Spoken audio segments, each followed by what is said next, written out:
In this video, we're going to learn about volume formulas and applications. First, we need to identify the shape in each situation, and then find the shape's formula. To help understand what's going on, we'll draw a picture, and then we'll determine which variable value is missing and solve for it. We'll also use the given values to solve. Let's take a look at example 1. A rectangular reflecting pool is 12 inches deep and the volume of the pool is 207,360 cubic inches. Determine the length of the pool if the width is 96 inches. At this point, we need to draw a picture to keep track of all the different parts on this reflecting pool. So we're going to draw a rectangular prism. We know the height of the pool is 12 inches. We know that the width of the pool is 96 inches.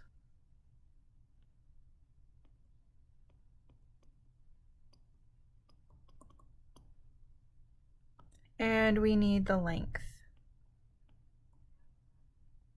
Since this is a volume, we know that volume of a rectangle is length times width times height. And so we can use the information we have to find what we don't know. We need to determine the length. So the variable we're looking for is L. Now, normally we want to, and this is just normal reaction, we want to substitute all the values in and then solve for the unknown. But there can be another way to do this that's a little bit faster. And I'll show you how that works. Since length is multiplied to width is multiplied to height, we can isolate the variable before we do the substitution. This allows us to build out a new type of formula based on which variable we're looking for or trying to isolate. So I'll divide out my width and my height, and now my new formula is L is equal to volume of a rectangle over width times height. And now I have a new formula that I made myself just because I know the rules to isolate variables. So I can substitute my volume in, my width in, and my height in to find my length. So volume given was 207,360. In the denominator, I have width of 96 and height of 12. Substitute that into your calculator and see what you get. In your calculator, you should put the number in the numerator, 207,360, and then the division symbol, and then an open parenthesis, and you want to do 96 times 12, close parenthesis. If you don't combine the two numbers in the denominator when you're doing your division, it will only divide by 96 and then it would multiply by 12. So your length should equal 180 inches, 180 inches. In example 2, we have these cheese wheels. Now cheese wheels tend to be kind of cylindrical in shape. Hopefully you can kind of see that what's going on here. If we have cylinders of cheese, we'll get approximately the correct information.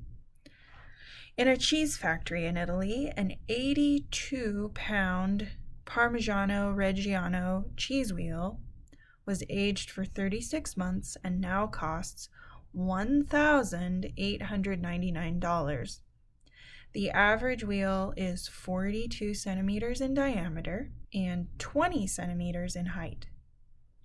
So we have 2 bits of information for our dimensions on the cheese wheel.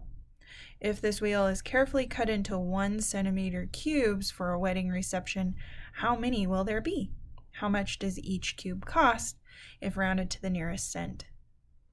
So first, I need to draw a picture and label the pieces. So this is approximately a cylinder with a height of 20 centimeters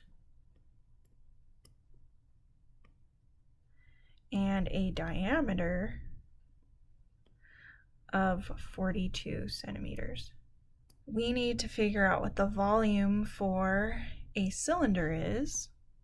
So volume of a cylinder is the area of a circle, and then we need to figure out it's not just the area of that shape, it's that area but tall.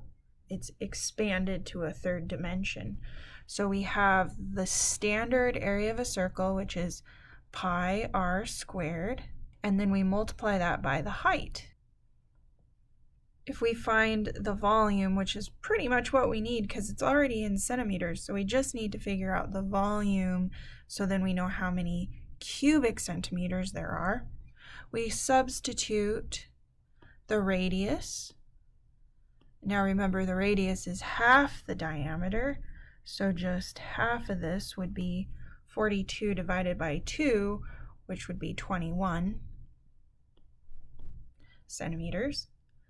And then the height is 20 centimeters, so that's 20 centimeters here. Go ahead and take a minute to calculate this using your calculator and the pi button on your calculator and see what you get, and then come back and continue the problem. Welcome back. You should have calculated this to be 27,708.8 centimeters cubed. That's a lot of cheese cubes. And so now we have to figure out how much each one of those cubes cost. So we take the $1,899 and we divide it by how many cubes we have total, which is the 27,708.8 centimeters cubed, or cubic centimeters, however you want to say that. Take a minute to put that in your calculator. You should get $0.0685. Now this is in dollars, but it wants you to find the cost rounded to the nearest cent. So we have to change this to pennies. So let's go 2 decimal places over and we change it to cents. If I round to the nearest cent and I have 6.85 cents, so a whole cent, because 6.85 would be rounded up to 7 cents per cube.